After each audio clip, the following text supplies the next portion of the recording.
Okay, so welcome back, everyone. Ik wil iedereen terug welkom heten. I'm happy that we could have a second topic this morning that calls Two Bright Stars. Ik ben heel blij dat we dit tweede onderwerp kunnen behandelen deze morgen en het noemt Twee heldere sterren. At first, let us have a look back to our timeline. Laten we eerst even kijken naar onze tijdsbalk. So this is what we have already seen so far. Dit is wat we reeds gezien hebben. So we just have seen that there was a shaking time, and when the Sunday law will be set in, the time afterwards we call the short time of trouble. We hebben gezien dat er een tijd is van zifting en dan als de zondagswet eraan komt, dan is juist daarna er is een korte tijd van benauwdheid. So we will have the next two topics about the short time of trouble. De volgende twee onderwerpen gaan over deze korte tijd van benauwdheid. Of course, there's a lot of things will happen in this special time. Want in deze speciale tijd zullen heel veel zaken gebeuren. Well, before we read our first Bible verse, let's bow our heads for a short word of prayer. Maar voordat we het volgende Bijbelvers lezen, laten we eerst beginnen met een kort gebed. Our dear Heavenly Father, we are so thankful that we are allowed to study again. Onze Vader in de hemel, we zijn zo dankbaar dat we opnieuw kunnen bestuderen. Please, Father, let your Holy Spirit be among us, that He will be our teacher. Vader, kan u met uw Heilige Geest bij ons zijn, dat Hij onze leraar mag zijn. And please be our guide when we open your word. En wees onze gids wanneer wij uw woord openen. For your glory. Zodat het voor uw glorie is, Vader. In the name of Jesus, we pray. We bidden u dit in de naam van Jezus. Amen. Amen. So we will open the first Bible text in Joel 2, verse 28. We zullen beginnen met de eerste Bijbeltekst in Joël 2, 28 en 29. Daarna zal het geschieden dat ik mijn geest zal uitstorten op al wat leeft. En uw zonen en dochters zullen profeteren. Uw ouden zullen dromen dromen, uw jongelingen zullen gezichten zien. Ook op de dienstknechten en dienstmaagden zal ik in die dagen mijn geest uitstorten. Now here it speaks about the rain, the outpouring of the rain. Hij spreekt hier van de regen die uitgegoten zal worden. This is the spirit that will fall on his disciples or on us. Dat is zijn Heilige Geest die op zijn discipelen zal vallen, op ons dus. Now in church history, we know already that there was something that we call the early rain, the outpouring of the Spirit on Pentecost. In de kerkhistoriek weten we dat er iets was zoals dat wij de vroege regen noemen, namelijk de Heilige Geest die uitgestort werd bij Pinksteren. And if there is the early rain, there must be a later rain before the harvest. En als er een vroege regen was, dan moet er ook een late regen zijn, juist voor de oogst.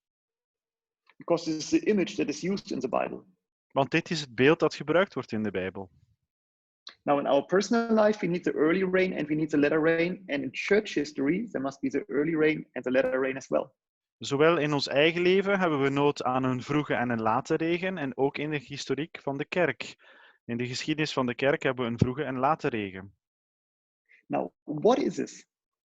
Maar wat is dit nu juist? Let's go to early writings, page 71. Als we gaan naar de vroege geschriften, pagina 71, dan lezen we het volgende.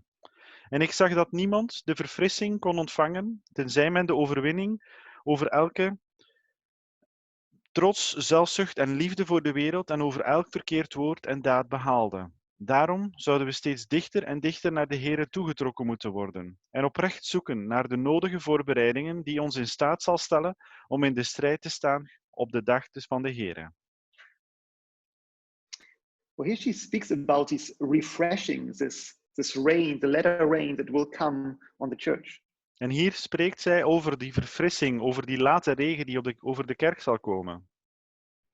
But who will receive the latter rain? Only this one who will overcome every sin, she said. En wie zal die late regen ontvangen? Wel enkel diegene die elke zonde gaat overkomen. And now this is so hard for us to understand. So how can I overcome every sin in my life? Ja, en dit is eigenlijk heel moeilijk voor ons soms om te begrijpen, want hoe kan ik elke zonde overwinnen in mijn leven? But praise the Lord that she added the second sentence here where she said, we should therefore be drawn nearer and nearer to the Lord. Maar dankzij de Heere heeft hij ons de tweede zin ook gegeven. En daarin staat er, daarom zouden we steeds dichter en dichter naar de Heere toegetrokken moeten worden. So it's not by fighting my own sins, Het is but niet it's dat by, ik mijn eigen zonde moet bevechten, maar but it's by becoming closer and closer to get closer and closer to Jesus. het is omwille van het feit dat ik dichter en dichter naar God toe ga. And then Jesus, he will gain every victory in my heart. En dan zal Jezus elke overwinning in mijn hart maken. He knows what I need to overcome. Hij weet wat ik moet overwinnen. And he will bring out the sin and put in his love. En hij zal die zonde eruit halen en zijn liefde erin toevoegen. And when his love is filled in my heart, then I will love to keep the laws and I will hate sin. En als zijn liefde in mij bent, dan zal ik ervan houden om de wet te houden. En ik zal de zonde haten. And God, he knows that we are too weak to do this, so it's that he wants to do the work in us. God weet dat wij te zwak zijn om dat zelf te doen en dat hij het werk moet doen in ons. Don't focus on fighting your sins. You would be very discouraged by this. Je moet zich niet gaan focussen op het overwinnen van uw zonden, want daar gaat u gaat zich daar heel erg verdrietig rond voelen, moedeloos. But focus on spending time with Jesus. Be close to him. Then he will fulfill this miracle in your life. Maar focus u op dichter gaan groeien naar Jezus toe om tijd te spenderen met hem. En dan zal hij dit wonder in u bewerkstelligen. So it's by relationships that we have to Jesus, not by just looking to the law and try to keep it. Het is omwille van een relatie van Jezus dat we het kunnen doen. Niet omdat we naar de wet kijken en het proberen van die te houden. And it's, by the way, the very same in the New as in the Old Testament. En dit is juist hetzelfde in het Oude als in het Nieuwe Testament. We go to Jeremiah 5, 23 till 26. Als we naar Jeremia 5, 23 tot 26 gaan, dan lezen we: Maar dit volk heeft een weerbarstig en weerspannig hart. En zij zijn afgeweken en heen gegaan. Ze hebben niet bij zichzelf gezegd: Laat ons toch de Heere onze God vrezen, die regen geeft, de vroege en de late regen, op zijn tijd, die de vaste oogstweken ons bewaart. Uw ongerechtigheden weren deze dingen, en uw zonden houden het goede van u terug. Want er worden onder mijn volk goddelozen gevonden. Men loert, zoals men vogelvangers bukken. Zij zetten een strik, mensen vangen zij. Here it says that God withdrawn, he holds back the latter rain because there are ungodly persons among his people. Er zijn mensen die de late regen tegenhouden, omdat ze niet gelovigen zijn onder Gods volk. So God, he wants to purify his church. That's what the shaking time is for, that the latter rain may come. God wil zijn kerken reinigen, daarvoor dient die zifting, zodanig dat de late regen kan komen. So that's why we live today, right now, in the time of shaking. And it's terrible for us to see this. En daarom is het zo dat wij vandaag in de tijd van de zifting leven. En u ziet die zifting en het is niet leuk om daar naar te kijken. But it is for the purpose that the church might be cleaned, that the latter rain can come. Maar de reden daarvoor is zodanig dat de kerk proper mag zijn, zodanig dat de late regen kan komen. What can we do to be on the right side in the end? Wat kunnen wij doen om nu aan de juiste kant te zijn op het einde? We read in Testimonies to Minister and Gospel Workers, page 507. Als we lezen in de getuigenissen voor predikanten en evangeliewerkers, pagina 507, dan zien we: alleen diegenen die leven in het licht dat reeds gegeven werd, zullen nog meer licht ontvangen. Tenzij we dagelijks groeien in het voorbeeld van christelijke waarden, zullen we de openbaring van de Heilige Geest gedurende de late regen niet herkennen. Het kan zich openbaren in de harten van mensen om ons heen, maar we zullen het niet herkennen, noch ontvangen. Well, to make sure that you receive the latter rain when it will be outpoured, there's a hint from Ellen White here.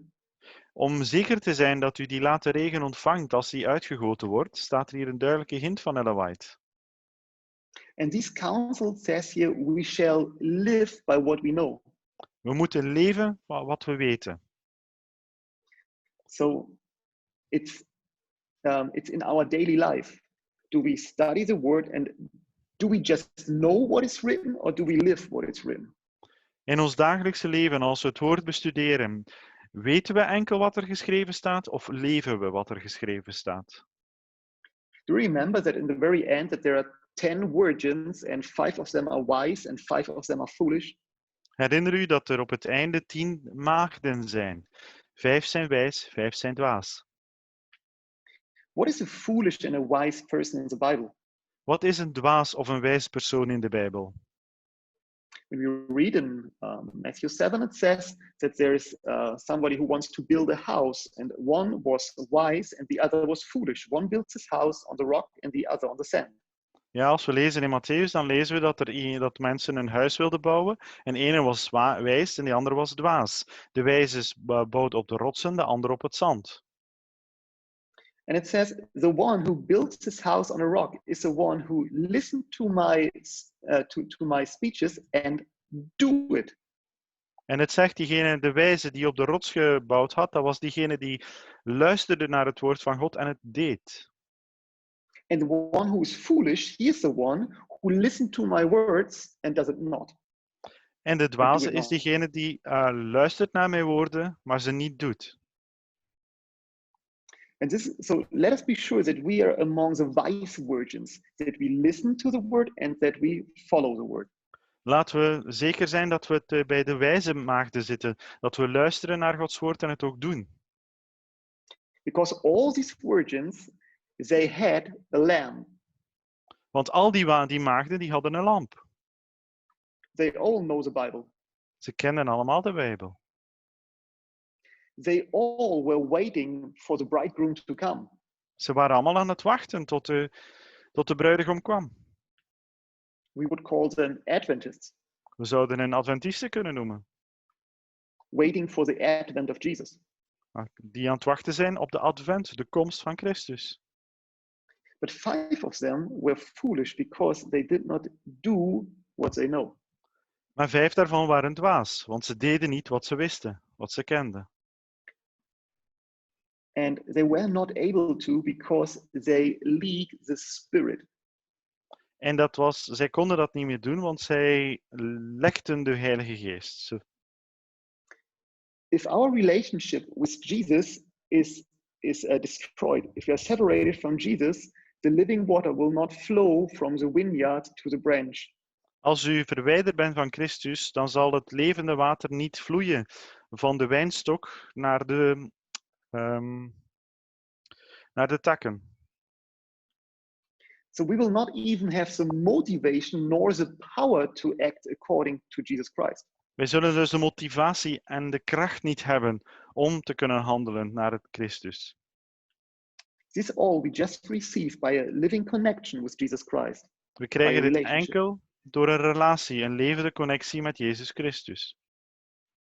And there's a good counsel from Ellen White in Christian Service, page 228.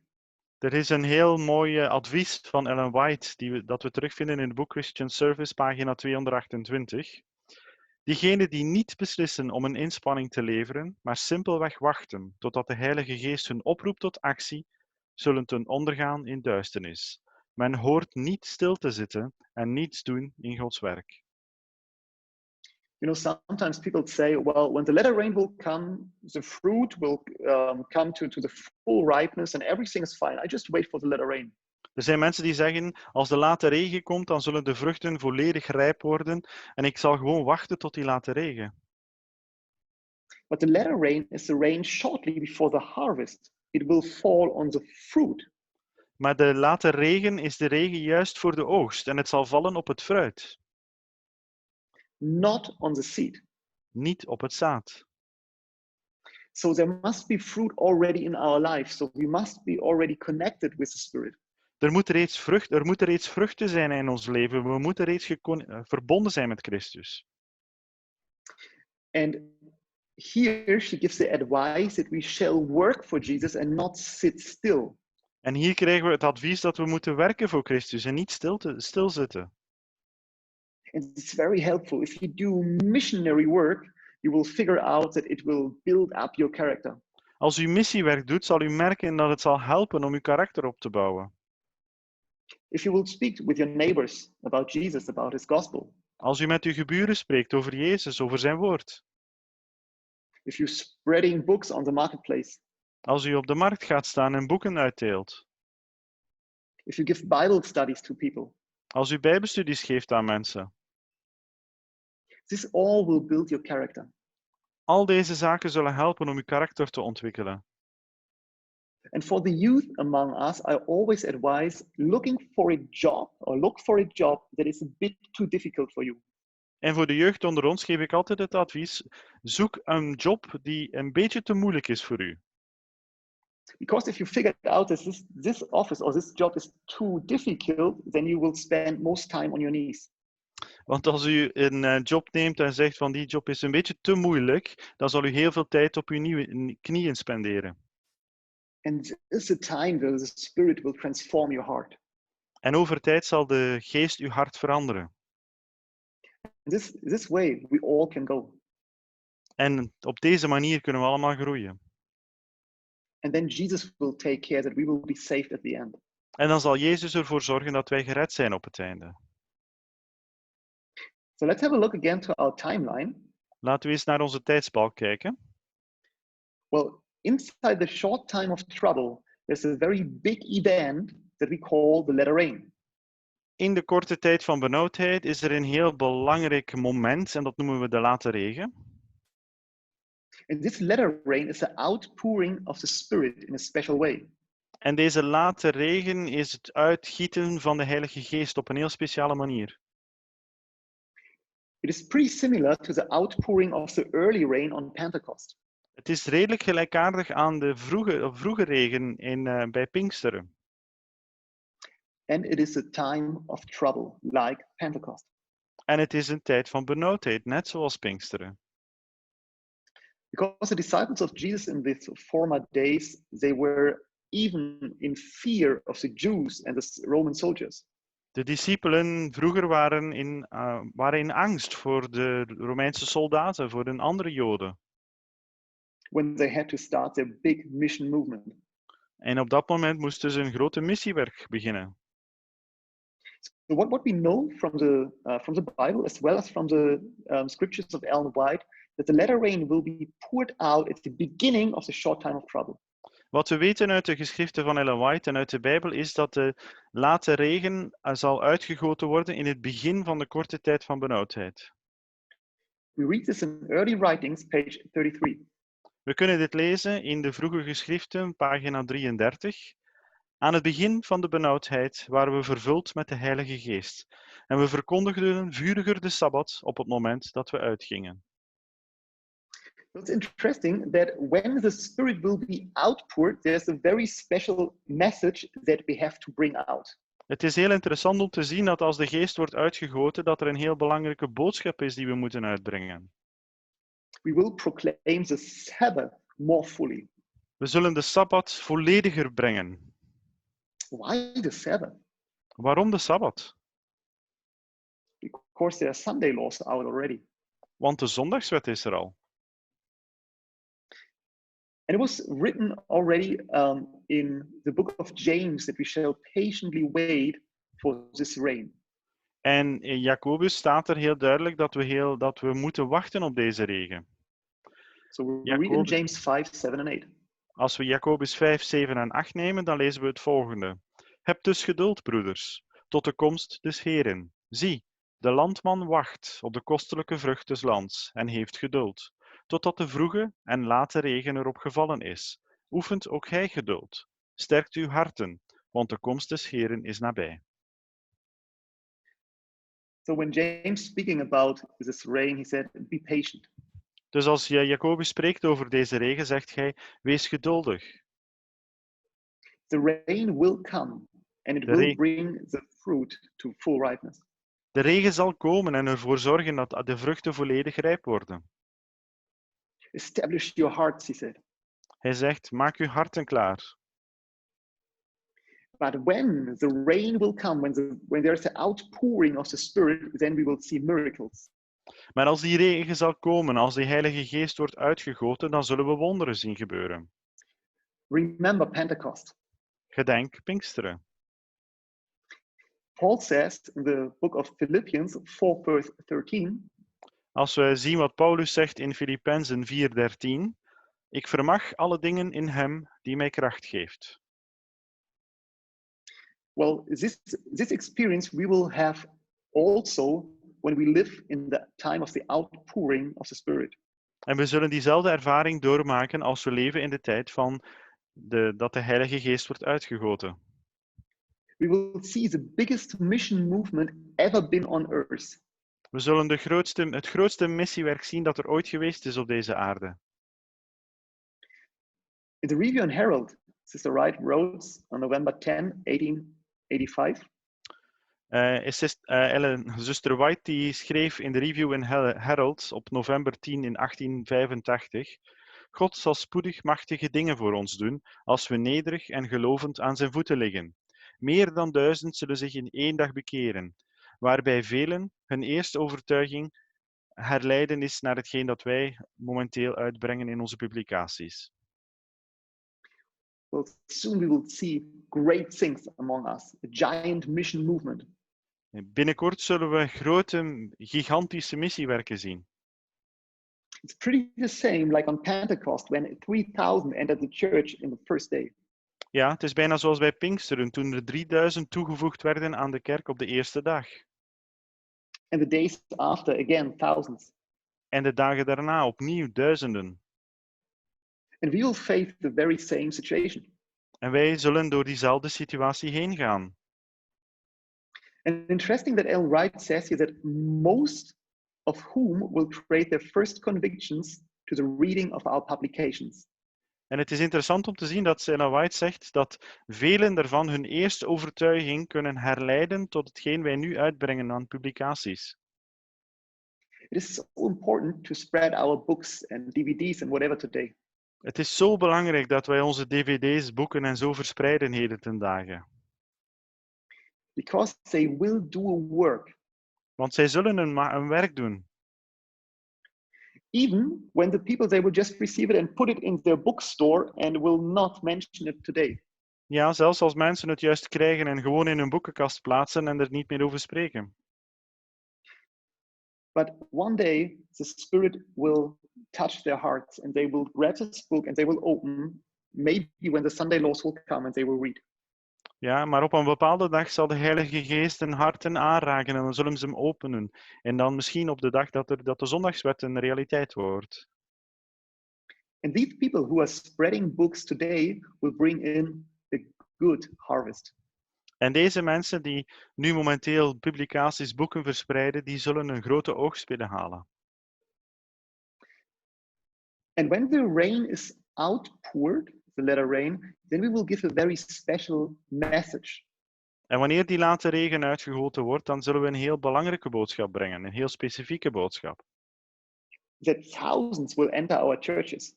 En duizenden zullen onze kerken binnenkomen. So we know already we'll speak about the Sabbath.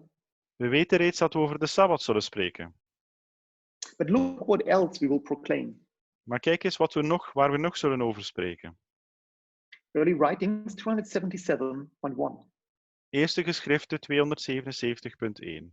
De boodschap van het gevallen Babylon, gegeven door de tweede engel, wordt herhaald samen met de vermelding van de corruptie die onze kerken is binnengedrongen sinds 1844. Het werk van deze engel komt op het juiste moment om zich aan te sluiten bij het laatste grote werk van de derde engelboodschap dat uitgroeit tot de luide roep. So it's a repeating of the second angel message. Babylon is fallen, Babylon is fallen. Het is dus een herhaling van de tweede engelenboodschap. Babylon is gevallen, Babylon is gevallen. And this together with the third angel message, this is what we call the loud cry. En dit samen met de derde engelenboodschap noemen we de luide roep. And the people will get it by the Holy Spirit touches their hearts and they will enter our rows, our churches. En de harten van de mensen zullen geraakt worden door de Heilige Geest en dan zullen zij naar onze kerken komen. And remember, speaking about the three angels message, the first angel, he was calling with a loud voice. En herinner u, als we spreken over de drie engelen, boodschap, de eerste engel, hij sprak met een luide stem. The second angel, he just said. De tweede engel zei het gewoon. And the third angel, he spoke with a loud voice. En de derde engel sprak terug met een luide stem. So the second angel was a bit quiet. De tweede engel was een beetje stil. But in the last movement, he will cry out very loud. Maar in die laatste beweging zullen we heel luid gaan roepen. This is the angel that we see in Revelation 18. Dit is ook de engel die we zien in Openbaringen 18. That's what it speaks out when it says he's a loud cry. Ja, dit is wat hij zegt als er een luide roep is. Back to our timeline, we'll put it in. Als we teruggaan naar onze tijdsbalk. So in the short time of trouble, there will the latter rain fall. In die korte tijd van benauwdheid, daar zal die late regen vallen. And the latter rain, he will cause the loud cry. En die late regen zal de luide roep veroorzaken. So the loud cry is the biggest mission movement that this world has ever seen. En die luide roep is de grootste evangelisatiebeweging die deze wereld ooit zal gezien hebben. This is a very bright star in the last days. Dit is een echt heldere ster in die laatste dagen. And thousands will enter our church. En duizenden mensen zullen naar onze kerken komen. And we can see this movement in Revelation 18. We vinden deze beweging terug in Openbaringen 18. Where it says, Babylon is fallen, come out of her, my people. Waar het zegt, Babylon is gevallen. Kom uit van haar, mijn volk. And this will be a message together with the third angel message. En deze boodschap zal gebracht worden samen met de derde engelenboodschap. This is sanctification, mark of the beast and these things. Ja, de heiligmaking, het teken van het beest. Let's have a look how this loud cry movement will look like. Laten we even kijken hoe die luide roep er juist zou uitzien. And there's a very important thing to understand. When the latter rain will fall and the loud cry movement goes out, there is a door shut already. Er is iets heel belangrijks dat u moet onthouden. Ja, wanneer die late regen valt, wanneer die luide roep komt, dan is er reeds een deur gesloten op dat moment. This is important for us to know. The time for the church is closed then. De tijd voor de kerk is reeds gesloten op dat moment. Let's read in letter 103 from 1903. Laten we de brief 103 van het jaar 1903 eens lezen. De gebroken gelederen zullen opgevuld worden door diegenen die door Christus vertegenwoordigd worden, binnenkomende ten 11e uur. Er zijn velen met wie de geest van God worstelt. De tijd van Gods vernietigend oordeel is een tijd van genade voor diegenen die nu niet de mogelijkheid bezitten om de waarheid te leren kennen. Teder zal de Heere naar hen opkijken. Zijn hart gevuld met genade is geroerd. Zijn hand nog steeds uitgestrekt om te redden, terwijl de deur gesloten is voor hen die weigerden binnen te treden. Grote aantallen zullen binnengaan die de waarheid voor het eerst horen in deze laatste dagen. Well, this mission movement is such big that a lot of people in the world will hear it the first time, but around the world. Dit missiewerk is zo groot dat heel veel mensen over de ganse wereld dit zullen horen. Remember what Jesus said when he speaks about the last day events. Herinner u wat Jezus zei toen hij sprak over de zaken die in de laatste dagen zouden gebeuren? He said when you see these wars and famines and these pestilences, it's just the beginning. Ja, hij sprak over oorlogen, over ziektes. Al die zaken waren juist het begin. But when the gospel is brought out to the whole world, then the second coming will come. Ja, maar als het boodschap van God verspreid is over gans de wereld, dan komt de Zoon van God terug. And it speaks about this movement, the loud cry movement. En dit spreekt over die luide roep. Because in Revelation 18 it says the angel enlightened the whole world. Ja, in Openbaringen 18 zegt het, de engel die ging over de ganse wereld. Die verlichtte de ganse wereld. And on the same here in letter 103, Ellen White says that in this time when the hand is still outstretched for people, the door is closed for the church. En hier in deze brief zegt Ellen White heel duidelijk, op dat moment als de hand van God nog uitgestrekt is naar de wereld, dan is de deur al gesloten voor de kerk. Was the time of shaking is over, Wanneer de tijd van de zifting voorbij is, the last people will leave our ranks that do not belong to God. de laatste mensen die niet bij God toehoren, zullen onze ranken verlaten. But these ranks will be filled up by those represented, as she said, by Christ as coming in at the 11th hour. Maar deze rangen gelederen zullen terug opgevuld worden door diegenen die door Christus vertegenwoordigd worden en die binnenkomen bij ten 11e uur. And this will be a lot of people. En dit zullen veel mensen zijn. Let's read in the SDA Bible Commentary 4, page 1184. Laten we het Bijbelcommentaar van de kerk bekijken, nummer 4, pagina 1184. God geeft parels in alle kerken. En het is niet aan ons om een ernstige aanklacht in te dienen tegen de belijdende religieuze wereld. Now today we need to confess that the most Christians are today in all the other churches, not in the Seventh-day Adventist Church. Wij moeten toegeven dat heden ten dagen de meeste christenen zich niet bevinden in de Adventkerk, maar daarbuiten. So we go to Testimonies for the Church 6, page 70 and 71. Als we naar getuigenissen voor de kerk nummer 6 gaan kijken, pagina 70 en 71, dan lezen we: De Heere heeft zijn vertegenwoordigers in alle kerken. De speciale, testende waarheid voor in de laatste dagen is nog niet aan hen medegedeeld, in omstandigheden dat er overtuiging van hart en verstand plaatsvond. Daarom hebben ze hun verbinding met God niet verbroken, ook al wezen ze de waarheid af. Well, a lot of people have heard already about the Sabbath, for example. Veel mensen hebben reeds gehoord over de Sabbat bijvoorbeeld,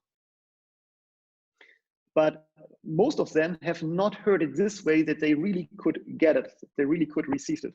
maar velen van hen hebben het nog niet gehoord op zo'n manier dat ze het echt kunnen aanvaarden, dat ze het echt kunnen begrijpen. You know, often we make the mistakes that we go from door to door and say, do you know, the Sabbath is the seal of God and the mark of the beast is a Sunday and you're a Sunday keeper, maybe you're lost. Ja, vaak gaan we van deur tot deur en zeggen we, kijk, de Sabbat, dat is het zegel van God. En dan hebben we het merkteken van het beest en dat is de zondag. U houdt de zondag, dus misschien bent u verloren. How could these poor people get this message? Never ever will this receive them. Ja, hoe kunnen deze arme mensen deze boodschap begrijpen? Dat gaat hen nooit bereiken. I mean, if we bring out the gospel in this poor way, the people have no chance. Als u het woord van God brengt op deze arme manier, dan hebben die arme mensen geen enkele kans. But in the last day, the Spirit, he will convict the hearts of the people who truly belongs to God in all the churches now. Maar in de laatste dagen zal de geest van God de mensen overtuigen die echt in de kerk toebehoren. By the way, in which churches are the most Christian today? Weet u in welke kerk op dit moment de meeste christenen zich bevinden? Well, let's read in the great controversy here. Laten we even kijken naar de Page grote 300. strijd. Page 383 from 1911. Pagina 383 van het jaar 1911. In het 18e hoofdstuk van Openbaringen wordt Gods volk opgeroepen om Babylon te verlaten. Kijkende naar deze passage bevinden velen van Gods volk zich dus nog in Babylon. En in welke religieuze groepen kan men nu de meeste van Gods volk terugvinden? Zonder twijfel in de verschillende kerken die het protestantse geloof belijden. So here it is clear what she means when she speaks about Babylon. She means religions groups. Het is duidelijk als zij spreekt over Babylon hier dat zij spreekt over religieuze groepen. And here it said that the most people that belongs to Jesus Christ today are found in the different Protestant churches. En hier zegt ze dus dat duidelijk dat de meeste christenen die tot God toebehoren zich bevinden in de verschillende protestantse kerken. There are true Christians, our brethren and sister in the Lutheran, Baptist, Methodist, Anglicans, Presbyterians and all these churches.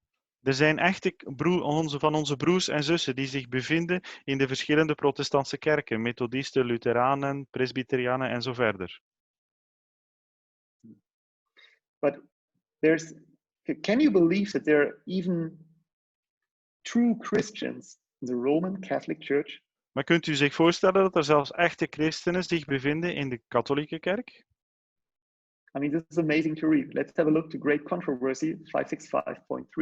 Het is verbazingwekkend om het te lezen, maar laten we even gaan kijken naar de grote strijd. Pagina 565.3. Het is waar dat er zich echte christenen bevinden in de Rooms-Katholieke kerk. Duizenden in deze kerk dienen God met het beste licht dat ze bezitten. Ze hebben geen toegang tot zijn woord en kunnen dus de waarheid niet achterhalen. Ze hebben nooit het verschil beleefd tussen een levende dienst vanuit het hart en een dienst bestaande uit louter vormen en ceremonies. God kijkt met medelevende tederheid naar deze zielen, opgevoed in een geloof dat is misleidend en onbevredigend. Hij zal stralen van zonlicht doen nederdalen om de duisternis rondom hen te doorprikken. Hij zal aan hen de waarheid openbaren dat terug te vinden is in Jezus. En velen zullen alsnog hun positie opnemen tussen zijn volk. Today, when we look into the Roman Catholic Church, we would say, wow, this is deepest Gentile religion. Als we vandaag kijken naar de Rooms-Katholieke kerk, dan zeggen we misschien van dit is echt het allerdiepste heidense geloof. We would think this looks like a heathen temple in the times of Paul. Dan zouden we zeggen van het lijkt als een heidense tempel in de tijden van Paulus.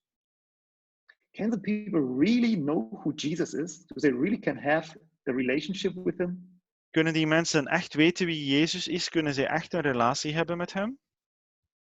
But Ellen White says yes, according to the best what they know. Ja, zegt Ellen White. Volgens ditgeen zij weten, kunnen zij dat wel doen, ja. And we can see this when we speak with some Catholics, we see how humble they are often and how close they are to Jesus, even if they do not have the right doctrine.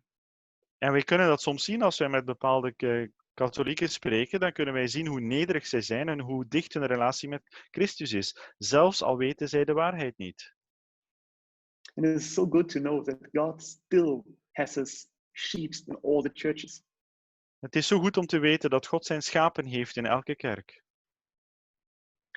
Let's have a look to the book Ye Shall Receive Power, page 159. Laten we even kijken naar het boek U zal kracht ontvangen, pagina 159. Nu spreekt hij tot zijn volk en tot de wereld, met zijn oordeel. De tijd van het oordeel is een tijd van genade voor diegenen die nog niet de mogelijkheid kregen om de waarheid te ontdekken. De Heere kijkt teder naar hen neer. Zijn hart vol van genade is beroerd, zijn handen uitgestrekt om te redden. Velen zullen toegelaten worden tot de kudde van veiligheid die in deze laatste dagen de waarheid voor het eerst horen. And this is great that the people from all the churches, they already belong to us. Het is prachtig om te zien dat mensen vanuit andere kerken ook bij ons horen. As a sheep of Jesus, his flock. Zij zijn de schapen van Jezus, zijn kudde. And he said that his sheep will hear his voice. En hij zegt, mijn schapen zullen mijn stem herkennen. And in the loud cry, they will come out and they will be connected to us. En in de luide roep zullen zij uitkomen en zullen zij met ons verbonden worden. And there's something else that will happen while the loud cry is going on this earth. En er zal nog iets anders gebeuren op het moment dat de luide roep uitgaat op deze wereld. And for me, it was so unbelievable when I read this first that I need to read this 3 or 5 times to believe it. En voor mij was het zo ongelooflijk. Toen ik dit voor de eerste keer las, moest ik het 3 tot 4 keer lezen voor ik het kon geloven. Look at this quotation from Ellen White in Evangelism 5, 7, 9. Laten we even kijken naar de quote van Ellen White in Evangelisatie, pagina 579. Vanuit de Joden zullen er zich velen bekeren, en deze bekeerlingen zullen helpen in het voorbereiden van de weg des Heren. Bekeerde Joden hebben een belangrijke rol te spelen in de grote voorbereidingen in de toekomst om Christus, onze prins, te ontvangen. Converted Jews, this is almost unbelievable. Bekeerde Joden, dat is bijna niet te geloven. Today it is so difficult to convert Jews. Heden ten dagen is het zo moeilijk om Joden te bekeren. But why will they join our ranks in the very last days? Waarom zullen zij zich aansluiten in onze gelederen in die laatste dagen? I mean, think about, there will be a Sunday law, maybe worldwide. Denk er eens aan, er zal een zondagswet zijn, waarschijnlijk over gans de wereld.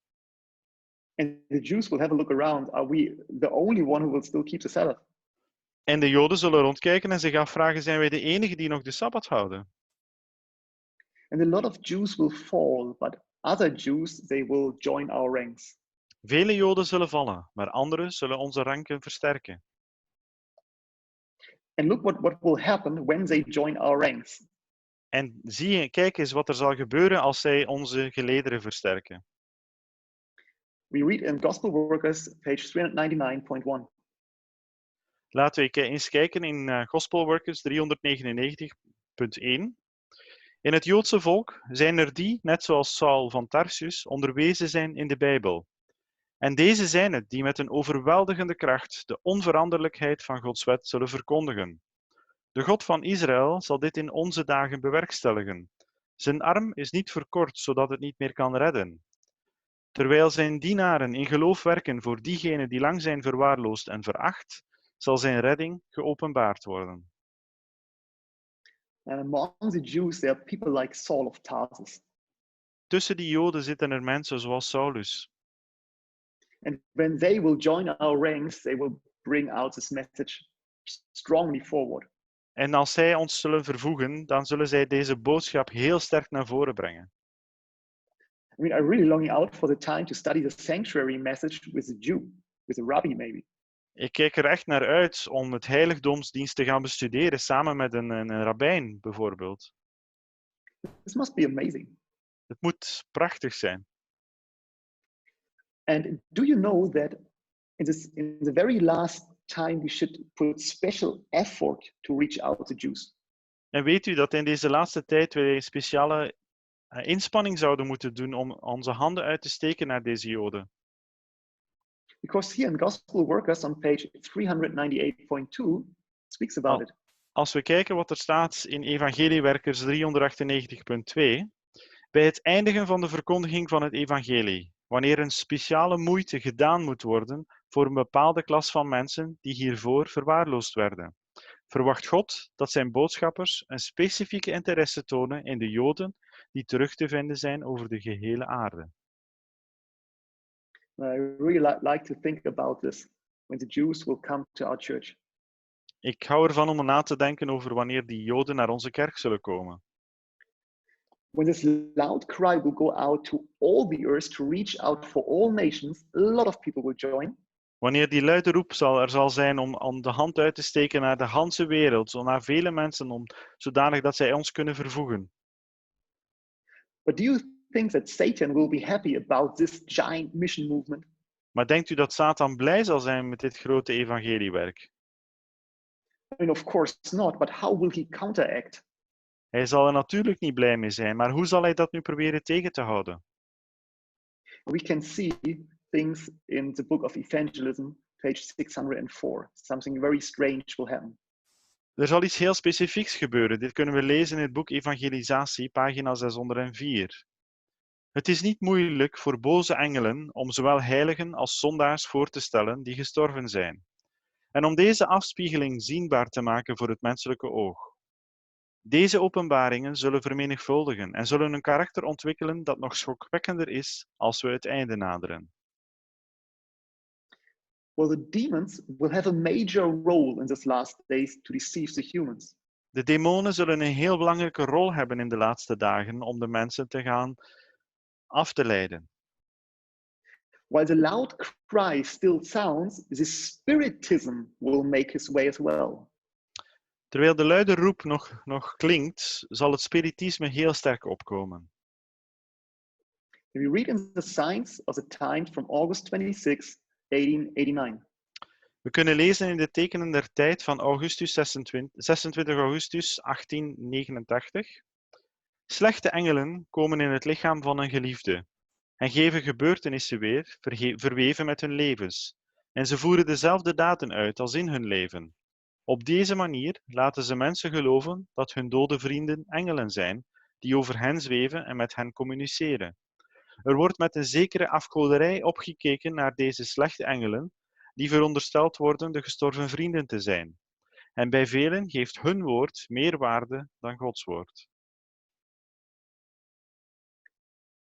So the dead or the evil angels, so the demons, they will act or they will look like dead persons. De slechte engelen, die demonen, die zullen eruit zien als dode mensen. And it looks like these dead persons are alive and in heaven now. En het ziet er naar uit alsof dat deze dode mensen levend zouden zijn en in de hemel zijn op dit moment. And they will appear here and there and will speak to the people.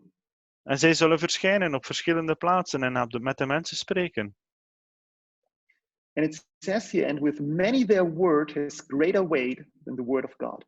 En het zegt hier, en bij velen heeft hun woord meer waarde dan Gods woord. This is a very strong deceivement. Dit is een grote verleiding. So when we have a look back to our timeline, we will catch it up shortly. Als we nu terugkijken naar onze tijdslijn, And we see here the short time of trouble, we see the latter rain and the loud cry. we zien de korte tijd van benauwdheid, de late regen, de luide roep. And then something strange will happen. The spiritism will grow big in this world. En dan zien we dat er iets speciaals gaat gebeuren. Het spiritisme zal enorm toenemen in deze wereld. And soon we will see that there's a second bright star. En daarna gaan we die tweede heldere ster zien opduiken. So the one is a loud cry, but there's a second one, and this is the spiritism we will see soon. De luide roep is het ene en het spiritisme die we binnenkort zullen zien ook. Let's have a look to the Ellen White book, Early Writings, and let's read what will happen on page 264.2. Als we kijken naar het boek van Ellen White, Eerste Geschriften, pagina 264, dan zien we het volgende. Satan wijst aan al zijn engelen een rol toe. Hij beveelt allen om sluw, kunstig en geslepen te zijn. Sommigen wijst hij de rol van apostel toe en laat ze volgens hen spreken, terwijl anderen de rol van de ongetrouwe en verdorvenen toegewezen krijgen, die stierven terwijl ze God vervloekten. Maar nu lijken ze religieus. Er wordt geen verschil gemaakt tussen de heilige apostels en de smerigste ongelovigen. Beiden worden gecreëerd om dezelfde leer te onderwijzen. Het maakt niet uit wie Satan laat spreken, zolang zijn doel maar bereikt wordt. The demons, they will show up even as wicked men and as apostles as well. Die slechte engelen, die demonen, die gaan verschijnen als apostelen en ook als slechte mensen. They make the world believe that it doesn't matter on which side you will be saved by God. Ze zorgen ervoor dat de wereld gelooft dat het er niet toe doet waar je bent. Ja, als je nu slecht of goed was, je wordt allen gered. And think about, you will see the apostle Paul beside maybe Adolf Hitler. En dan zie je misschien de apostel Paulus naast Adolf Hitler staan. And both says, yes, we are in heaven now. En zij zeggen beide, ja, wij zijn in de hemel nu. There's no difference between them. Er is geen verschil tussen hen. And look what the demons will do, which work Satan will give them to do. En kijk eens wat Satan hen vertelt om te doen, wat die slechte engelen moeten doen. Here it says in Early Writings 264.1. Als we kijken naar die eerste geschriften, 264.1. Hij, de vader der leugen, verblindt en bedriegt de wereld door zijn engelen te zenden, om als de apostelen te spreken en om te laten uitschijnen dat ze, datgene wat ze onder de Heilige Geest neerschreven toen ze hier op aarde waren, dat ze dat tegenspreken. Deze liegende engelen laten de apostelen hun eigen leer bederven en verklaren dat die vervalst is. In dit verheugt Satan zich om belijdende christenen en de gehele wereld in het onzekere te gooien over Gods woord. Dit heilige boek snijdt in zijn pad en dwarsboomt zijn plannen. Daarom leidt hij mensen in twijfelen naar de goddelijke oorsprong van de Bijbel. So there will be huge theological questions coming up. Er zullen enorme grote theologische vragen gesteld worden. And there will appear the apostle Peter and Paul and John. En de apostel Peter, Paulus, Johannes zullen verschijnen. And they say, yes, we have wrote this in the past, but we doesn't mean it like this. En zij zullen zeggen, ja, we hebben dat misschien wel geschreven in het verleden, maar we hebben het wel niet zo bedoeld. Our teaching was not correct. It is more like this.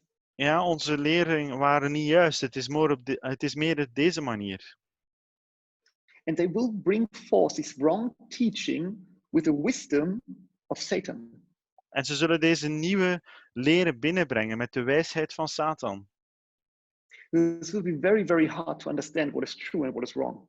Het zal heel moeilijk worden om te weten wat is juist en wat is fout. But the people who belong to God already, they will be saved by Jesus. Maar de mensen die reeds aan Jezus toebehoren, die zullen gered worden door hem. On the one hand, the loud cries pulling them out of Babylon, and on the other hand, Satan, by the spiritism, is bringing them back to Babylon. Aan de ene kant is de luide roep hen uit Babylon aan het trekken, en aan de andere kant trekt Satan door het spiritisme hen terug naar Babylon. So the people will now be separated. De mensen zullen nu gescheiden worden. And then something very, very strange happens. En dan gebeurt er iets heel raars. So, I mean, it's already strange when we think about the apostles appear. Ja, het is al reeds heel raar als we eraan denken dat de apostelen zullen verschijnen. But look what will happen afterwards. Maar kijk eens wat er daarna nog zal gebeuren. In Testimonies Treasures 2, page 150.2. Als we kijken naar de schatten van de getuigenissen nummer 2, pagina 150.2, dan lezen we het volgende. Door een wet die de instelling van het pausdom afdwingt, in strijd met Gods wet, zal onze natie zich volledig losmaken van gerechtigheid. Wanneer het protestantisme de hand reikt over de kloof om de hand van de Romeinse macht te vatten, wanneer ze over de afgrond reikt om de handen van het spiritualisme te schudden, onder de invloed van deze drietalige unie, zal ons land elk principe van zijn grondwet als protestantse en republikeinse regering verwerpen en zal het voorzien in de verspreiding van propaganda van de pauselijke leugens en waanideeën. En dan weten we dat de tijd is gekomen voor de wonderbaarlijke werking van Satan en dat het einde nabij is. She said that there is a threefold union out of Protestantism, Catholicism and Spiritism. Zij zegt dat er een driepotige unie zal zijn van het protestantisme, het katholicisme en het spiritisme. And when they come together, then it's time for the marvelous working of Satan, she said. En als die samen gaan komen, dan komt de tijd van de wonderbaarlijke werking van Satan. What can it be, this marvelous working of Satan? En wat is die wonderbaarlijke werking van Satan dan wel? I mean, he's a great deceiver. Hij is een grote verleider, dat weten we. And we read in Testimonies to Ministers and Gospel Workers, page 62. Laten we lezen in getuigenissen aan predikanten en evangeliewerkers, pagina 62. In deze tijd zal de antichrist lijken als de ware Christus. En dan zal Gods wet volledig nietig verklaard worden door de naties van onze wereld. De opstand tegen Gods heilige wet zal volledig ontwikkeld zijn. Maar de ware leider van deze opstand is Satan, gekleed als een engel des lichts. De mens zal bedrogen zijn en zal hem gelijkstellen aan de plaats van God en hem vergoddelijken. Maar almacht zal tussen beiden komen, en aan de afvallige kerken die zich verenigen in de verheffing van Satan, zal het vonnis uitgaan. Daarom zullen haar plagen op één dag komen, dood en rouw en hongersnood. En zij zal met vuur verbrand worden, want sterk is de Heere God die haar geoordeeld heeft. Openbaringen 18, vers 8. Well, speaking about the marvelous work of Satan, it says that he will come as the Antichrist, showing up as Jesus. Als we spreken over de wonderbaarlijke werking van Satan, dan weten we dat hij zal komen als de antichrist en hij zal lijken op de ware Christus. And it says, and then the law of God will be fully made void in the nations of the world. En dan zal Gods wet volledig nietig verklaard worden door de naties van onze wereld. This is what we call international Sunday laws. Dit is wat wij de internationale zondagswet noemen. So a worldwide movement now. Een wereldwijde beweging. And Paul, in his time, he already showed up of the danger of Satan. En Paulus in zijn tijd die gaf ons al een duidelijk beeld van het gevaar van Satan. You read this in 2 Corinthians 11, verse 14. Als we 2 Korintiërs lezen, hoofdstuk 11, vers 14, dan zien we dat er staat: geen wonder ook. Immers, de Satan zelf doet zich voor als een engel des lichts. I mean, we know it already from his demons, they will appear as the apostles among us. We weten reeds dat zijn demonen zullen verschijnen als de apostels. And a lot of miracles will be shown. En er zullen veel wonderen gebeuren. On the one hand, among the people inside the loud cry, and on the other hand, among the wrong churches interacting with the spiritism. Ja, aan de ene kant tussen de mensen die onder de luide roep zijn, gaan er wonderen gebeuren. Aan de andere kant de mensen die in het spiritisme vervat zitten. And then Satan will do his marvelous work. En dan zal Satan zijn wonderbaarlijk werk doen. Let's read the Spirit of Prophecy for page 442.1. Laten we de Geest der Profetie lezen, het boek nummer 4, pagina 442.1. Als de ultieme daad in dit grote drama van misleiding zal Satan zelf proberen Christus te verpersoonlijken. De kerk heeft lang uitgekeken naar de komst van onze redder als de voltooiing van haar hoop. Nu zal de grote verleider het laten lijken alsof Christus zelf gekomen is. In verschillende gedeelten op aarde zal Satan verschijnen tussen de mensen als een majestueus wezen met verblindende helderheid, gelijkend op de beschrijving van de Zoon van God gegeven door Johannes in Openbaringen. Niets wat het sterfelijk oog ooit aanschouwd heeft, gaat de glorie dat hem omgeeft te boven. Het triomferende geroep klinkt in de lucht. Christus is gekomen, Christus is gekomen. It is so sad to read this. Het is zo jammer om dit te lezen. Satan himself will appear, but as Jesus Christ. Satan zelf zal verschijnen, maar dan in de vorm van Jezus Christus. And he will show up in different places in the world. Hij zal op verschillende plaatsen in de wereld verschijnen. And the people will be astonished by seeing him, because he is in a dazzling light. En de mensen zullen verbaasd zijn als ze hem zien, want hij zal in een verblindend licht verschijnen. And he will deceive many, that they will call Christ has come, Christ has come. En hij zal velen verleiden en ze zullen allen roepen: Christus is gekomen, Christus is gekomen. Let's read our next quotation in the Review and Herald 14, April 1896. Laten we het volgende lezen in de Review and Herald 14 op april 1896. Terwijl de tweede verschijning van onze Heer Jezus Christus nadert, werken satanische wezens beneden. Satan zal niet alleen verschijnen als mens, maar hij zal Jezus Christus zelf verpersoonlijken. En de wereld die de waarheid afgewezen heeft, zal hem ontvangen als de Heere der Heren en Koning der Koningen. Hij zal zijn macht uitoefenen over menselijke verbeelding. Hij zal zowel de geesten als de lichamen van mensen bederven en zal werken in de kinderen des ongehoorzaamheid, fascinerend en charmant, als een slang. Wat een toonspel zal de wereld zijn voor hemelse wezens. Wat een toonspel voor God, de schepper van de wereld, om te zien. Well, this is what we will see in the near future. Dit is wat wij zullen zien in de nabije toekomst. Satan will personate Jesus Christ, and the world will welcome him. Satan zal Christus nabootsen en de wereld zal hem verwelkomen. And then he will exercise his power. He will show up how mighty he is. En dan zal hij zijn kracht tonen. Hij zal tonen hoe machtig dat hij is. And he will work together with the children of disobedience, it says. En het zegt, hij zal samenwerken met de kinderen der ongehoorzaamheid. So he will not just work alone, but he will work together with his demons and together with fallen humans. Hij zal dus niet alleen werken, maar hij zal werken samen met zijn demonen en met zijn volgelingen. And what a deceivement. If you look to the news and Satan will show up in New York. Wat een beproeving zal het zijn als u ziet van oké, Satan ziet u daar in New York. And then it says, now he's speaking in Cairo. En nu spreekt hij in Cairo. And in Tokyo. And in Berlin. En in Tokio en in Berlijn. Or Jerusalem and Rome. And you will see it in the television. En u ziet het op televisie dat hij in Jeruzalem en in Rome verschijnt. And he will unite the whole world. En hij zal de hele wereld samenbrengen.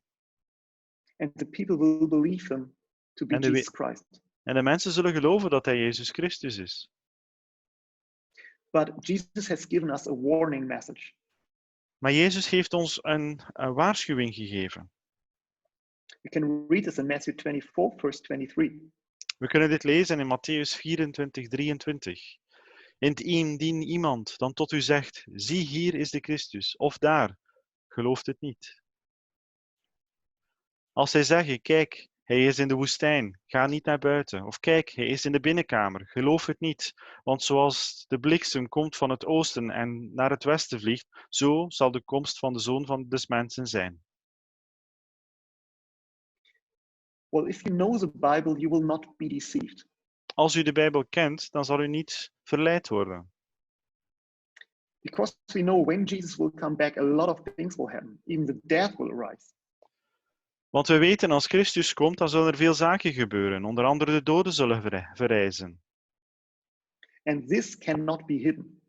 En dit is niet iets dat u kunt verbergen. But for most people of the world, this deceivement will be too big. Maar voor velen in de wereld zal deze verleiding te groot zijn. Think about Jehovah's Witnesses, for example. Als u bijvoorbeeld denkt aan de getuigen van Jehovah. They believe that there will be a 1000 years world empire built up of peace. Zij geloven dat er een 1000-jarig vrederijk hier zal zijn op aarde. And I guess even if there are among them very true and righteous brethren and sisters, a lot of them will be deceived. En zelfs al zijn er onder hen mensen die echt Christus geloven en echte volgelingen zijn, dan nog zullen er velen verleid worden door deze verleiding. And think about these people in the world who do not even know the Bible. En denk dan eens aan al die mensen die niet eens de Bijbel kennen. And who will reject the message of the loud cry. En die de luide roep gaan wegduwen, niet willen aanvaarden. They will accept this deceivement. Zij zullen deze verleiding aanvaarden. We read a little bit more in the Spirit of Prophecy, book number 4, page 441 and 442. We lezen een beetje verder in de Geest der Profetie nummer 4, pagina 441 en 42. De mensen buigen zich in aanbidding voor hem, terwijl hij zijn handen optilt en een zegen over hen uitspreekt, zoals Christus zijn discipelen zegende wanneer hij op aarde was. Zijn stem is zacht en ingetogen, maar toch melodieus. Met zachtmoedige, medelijdende tonen geeft hij enkele van diezelfde sierlijke hemelse waarheden weer, die ook onze redder sprak. Hij geneest zieken, en dan, in zijn aanvaarde karakter van Christus, beweert hij dat hij de Sabbat naar de zondag heeft veranderd, en gebiedt dat alleen deze dag die hij heeft gezegend moet bewaard worden. Hij verklaart dat diegenen die volharden in het heilige van de zevende dag zijn naam belasteren, omdat ze weigeren te luisteren naar zijn engelen die gezonden zijn met licht en waarheid. Dit is een heel sterke en bijna overmeesterende misleiding. Now in this final act, he will declare the change from the Sabbath to the Sunday. In zijn finale handeling zal hij zeggen dat hij de Sabbat veranderd heeft naar de zondag. And while he's declaring this, it says here he will heal the sick. En terwijl hij dat zegt, zal hij de zieken genezen. And if we only look to the miracles, to the wonder, then we would be deceived. En als u alleen kijkt naar de mirakels, naar de wonderen, dan zal u verleid worden. Because do you know that Satan is able to make people sick and then to heal them to show up his power? Want Satan is in staat om mensen ziek te maken en hen dan te genezen, zodat hij zijn kracht kon tonen. And this is the way he deceived people. It's very hard for us to get it, to get what is right and what is wrong, as the question was before, when you remember. En op deze manier verleidt hij mensen, want het is heel moeilijk voor ons om te gaan zien wat juist is en wat fout is. Net zoals de vraag was daar juist, als u zich herinnert.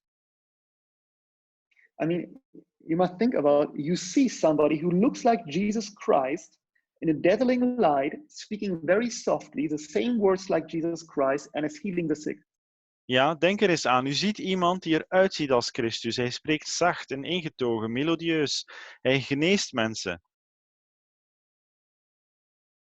And then he said, I have changed the Sabbath to Sunday. En dan zegt hij, ik heb de Sabbat veranderd naar de zondag. This will be very, very hard deceivement for the world. Dit zal een heel sterke verleiding zijn voor deze wereld. And by the way, how can we know how Jesus looks like? En hoe weten wij hoe Jezus eruit zag? Well, honestly, we do not know, but we have a quotation from Ellen White where she said that Jesus looks pretty similar to the pictures that has been made of him. Wij weten het eigenlijk niet, maar we hebben wel een quote van Ellen White die zegt dat in de laatste dagen dat Christus redelijk gelijkaardig eruit ziet als de foto's, als de tekeningen die van hem gemaakt worden. So today there are a lot of pictures in the world and where Jesus is painted, how he looks like, and Ellen White says it's pretty the same. Dus heden ten dagen zijn er redelijk veel tekeningen, foto's van hem die gemaakt worden. En Ellen White zegt, ja, hij ziet er redelijk gelijkaardig uit. And the most people today, they have an idea how Jesus looks like. De meeste mensen heden ten dagen hebben ergens wel een beeld van hoe Christus eruit ziet. But let's go further to Testimonies for the Church 5 in 698. Laten we even gaan kijken naar het 5e boek in de Getuigenissen voor de Kerk, pagina 698. In de laatste dagen zal hij, Satan, op zo'n manier verschijnen dat alle mensen geloven dat hij Christus is, die voor de tweede keer komt naar de wereld. Hij zal zichzelf veranderen in een engel des lichts. Maar terwijl hij op elke manier de gedaante van Christus weergeeft, inzover dat een gedaante opgaat, zal het alleen diegenen bedriegen die zoeken om de waarheid te weerstaan. This is a very good message. He cannot betray us when we are linked to Jesus. Een heel belangrijke boodschap. Hij kan ons niet bedriegen als wij verbonden zijn met Christus. Spending time with God and in his word today will save us in the future. Ja, tijd spenderen met God en studeren in zijn woord vandaag zal ons beschermen in de toekomst. Because Peter was already warning about the devil in 1 Peter 5:8. En Petrus waarschuwde ons ook voor de duivel in 1 Petrus 5 vers 8. Word nuchter en waakzaam. Uw tegenpartij de duivel gaat rond als een brullende leeuw, zoekende wie hij zal verslinden. Satan knows that when you are connected with Jesus, that he is unable to deceive you.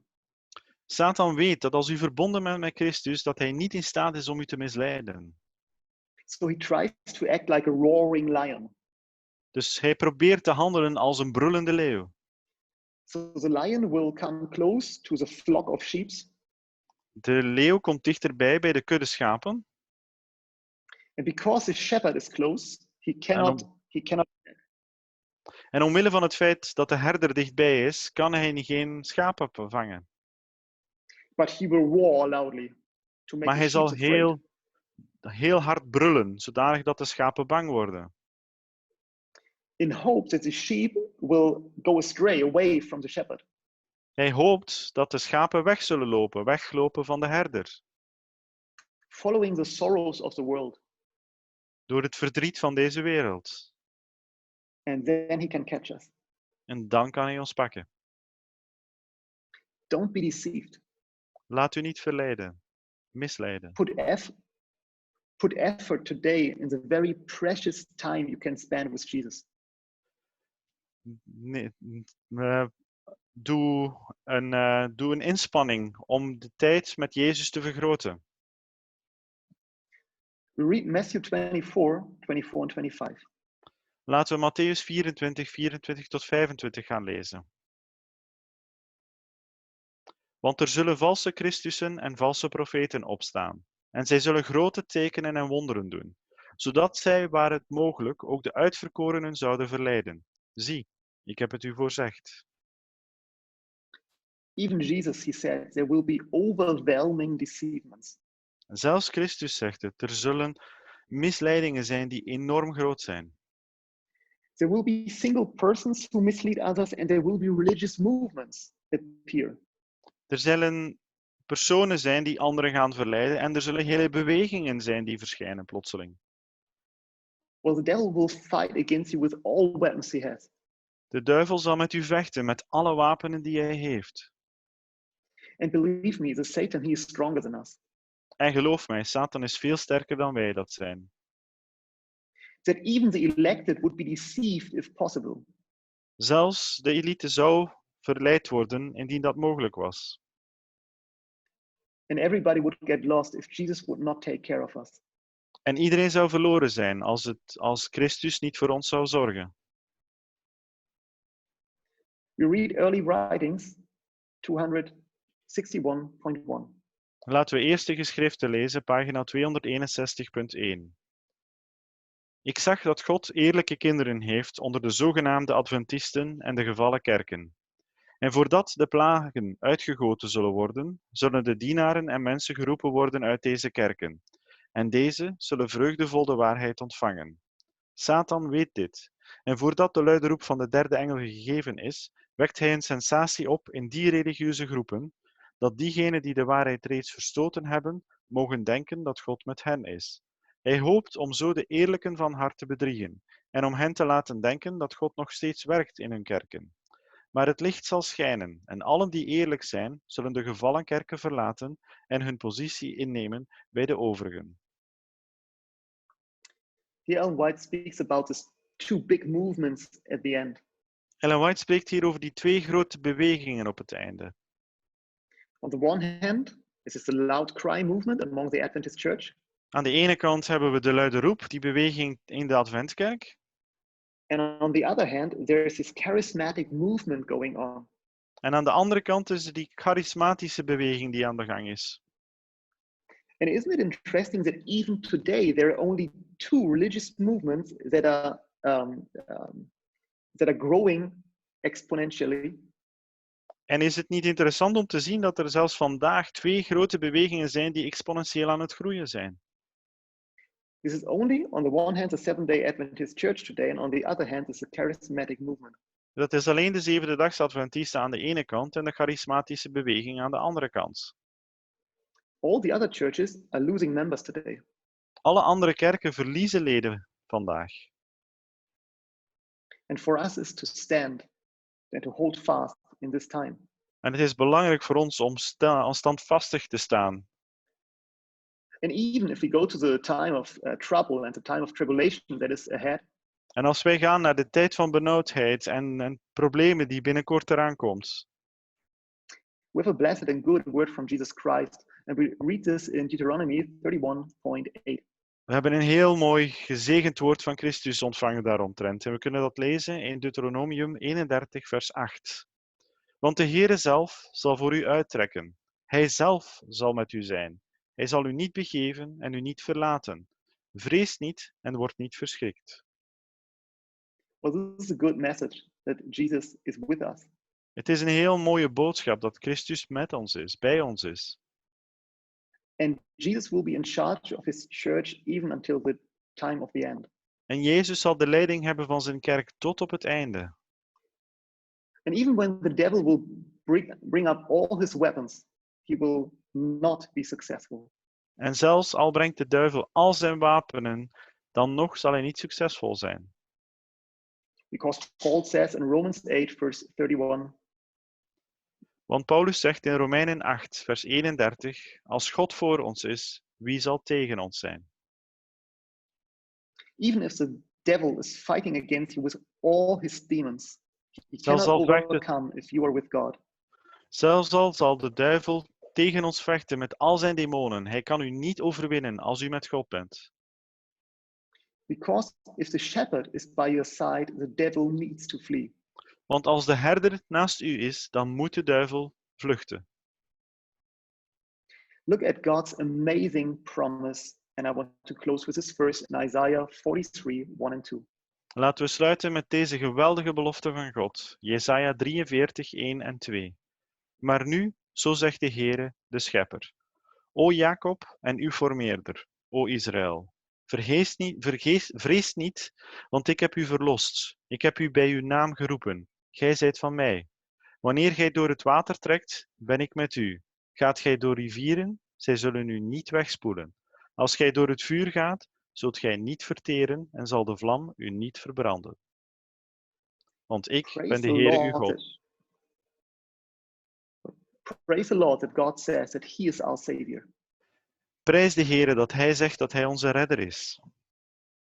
And maybe the devil will throw you into a fiery furnace at the end. En misschien zal de duivel u gooien in een vurige oven op het einde.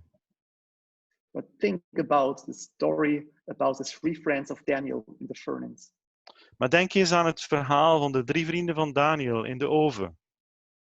And Satan, he will not trust his eyes because he will see there is another one with them. En de Satan zal zijn ogen niet geloven, want hij zal zien dat er nog een bij aanwezig is. And Jesus, he will not leave your side. Jezus zal u zij niet verlaten. He is the Emmanuel, God with us. Hij is de Emmanuel, de God met ons. And Satan, he is able to fight us, but he's unable to fight God. En Satan, die kan met ons vechten, maar hij kan niet vechten met Christus of God. Amen. Amen. Let us close with a word of prayer, okay? Laten we afsluiten met een gebed. Our dear Heavenly Father, we are so thankful that we know that you are our Savior. Onze Heere God, we zijn zo dankbaar dat wij weten dat u onze redder bent. Terrible times are coming on, Er komen vreselijke tijden aan, but we know that you will be with your church. maar we weten dat u bij uw kerk zult zijn. And Father, we all want to be involved in this big mission movement. En Vader, wij willen allemaal meewerken aan dit grote missiewerk. We want to spread out this gospel to the world. We willen deze boodschap brengen naar de ganse wereld. To save people from the deceivement of Satan. Om mensen te redden van die misleiding van Satan. Please, Father, guide us today that we might be prepared for the day of your coming. Vader, leid ons vandaag zodanig dat wij voorbereid en klaar kunnen zijn voor de dag van uw komst.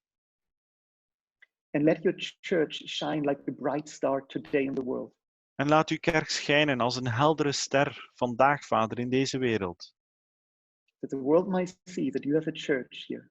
Dat de ganse wereld mag zien, Vader, dat u een kerk heeft hier op aarde. And that every human being will understand that you are a loving God. En dat elke menselijk wezen zal begrijpen dat u een liefdevolle God bent. This is our prayer in the name of Jesus. Dit is ons gebed in de naam van Jezus.